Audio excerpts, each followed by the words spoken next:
Hello guys, welcome back to my channel and don't forget to like, comment, share and subscribe.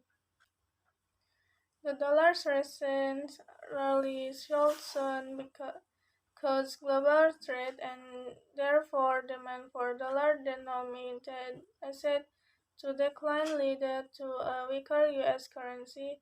The catalyst for such a drop could paradoxically be a more hawkish Federal Reserve at this week's Jackson Hole gathering.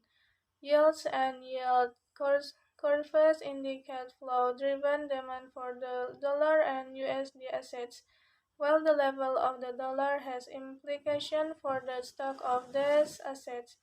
A higher dollar makes it more expensive for foreign borrowers of dollars to service their debt, generating deleveraging pressure. It also makes the cost of buying new dollar assets more expensive in foreign currency terms.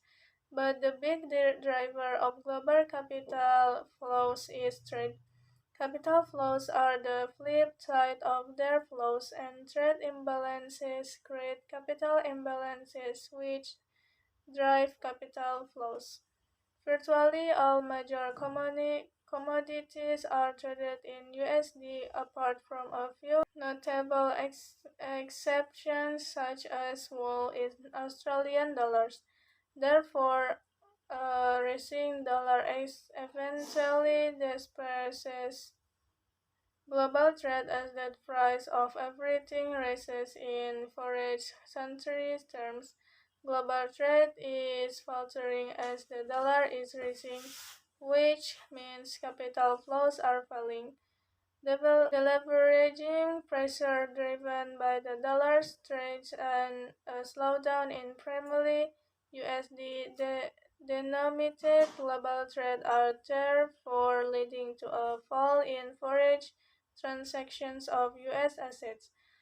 From last December to June, foreign holdings of long-term US financial assets have fallen from 27 trillion to 23 trillion, with the DXY rising almost 13% over the same period.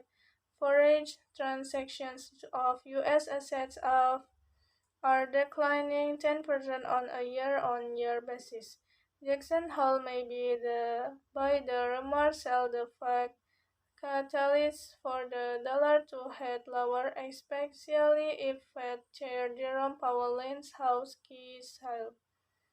Expectations are that Powell used the symposium to restate the Fed's hawkish determination to combat inflation. In anticipation, yields have been rising and the dollar has had a renewed lease of life, rallying against all G10 currencies over the last couple of weeks. Yield differential favor the dollar of almost all G10 currencies, with New Zealand the only notable exception, but the nominal and real yield differential do not have a robust leading relationship with the dollar. One of the best leading relationship for the dollar is given by the real yield curve after aggressively steepening for most of the last year. Is it now currently rolling over, suggesting the dollar will soon encounter headwinds? As front and real yields rise by more than long-term ones, the real result return for foreign investors in U.S. Treasury is falling. The flattening of the real yield curve thus points to oncoming dollar resistance. The Japanese are the largest buyer of treasury and have been notably absent in the market this year, as FX hedging costs rise, driven by sharply rising short-term rates in the US and that yen weakens.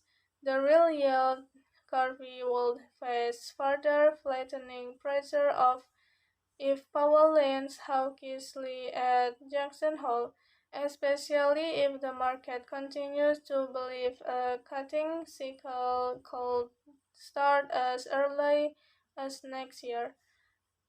Just paradoxically, a more hawkish Fed sets in play greater resistance for the dollar in the medium term after any knee-jerk reaction.